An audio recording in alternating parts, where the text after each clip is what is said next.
চিত্ত জেথা ভয়শূন্য উচ্চ জেথাশির এই মানবিক চেতনার দীপ্তমন্ত্রকে ধারণ করে পুরনো জীর্ণতা ছেড়ে নতুনের আহ্বানে রাজধানীর রমনা বটমূলে উদযাপিত হল ছায়ানটের বর্ষবরণ ১৪৩৩। ভোরের স্নিগ্ধ আলো, মৃদুমন্দ বাতাস আর সুরের মূর্ছনায় নতুন বছরকে বরণ করে নেন শিল্পী, সংস্কৃতিকর্মী ও হাজারো দর্শক শ্রোতা। মঙ্গলবার সূর্য ওঠার আগেই উৎসবের আবহে জেগে ওঠে রমনা।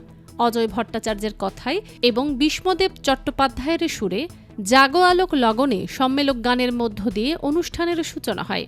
ছায়ানটের শিল্পীরা সমস্বরে জাগরণ, প্রকৃতি ও আলোর বন্দনা যেন নতুন দিনের প্রত্যয়ের ঘোষণা দেন।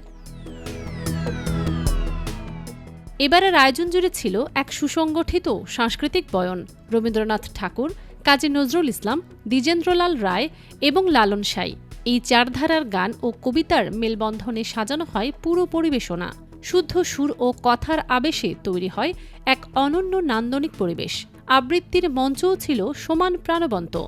বরেণ্য আবৃত্তিকার ভাস্কর বন্দ্যোপাধ্যায় ও খায়রুল আলম সবুজ তাদের কণ্ঠে মুগ্ধ করেন উপস্থিত দর্শক শ্রোতাদের।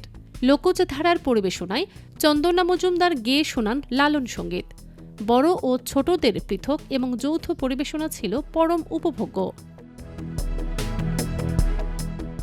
সবশেষে ছায়ানটের সভাপতি সারোয়ার আলীর সমাপনী বক্তব্যের মাধ্যমে মূল আয়োজনের ইতি ঘটে। তার কথায় উঠে আসে মানবতা, সম্প্রীতি ও সাহসের বার্তা। এরপর উপস্থিত সবাই একসঙ্গে জাতীয় সঙ্গীত পরিবেশন করলে আনুষ্ঠানিকভাবে শেষ হয় বর্ষবরণের এই ঐতিহ্যবাহী আয়োজন। নতুন বছরের প্রথম প্রহরে রমনা বটমূল যেন আবারও মনে করিয়ে দিল সংস্কৃতির আলোয় পারে ভয়কে দূরে সরিয়ে মানুষের ভেতরে জাগিয়ে তুলতে মুক্ত ও উদার চিত্তের সাহস। IBTV USA, new York.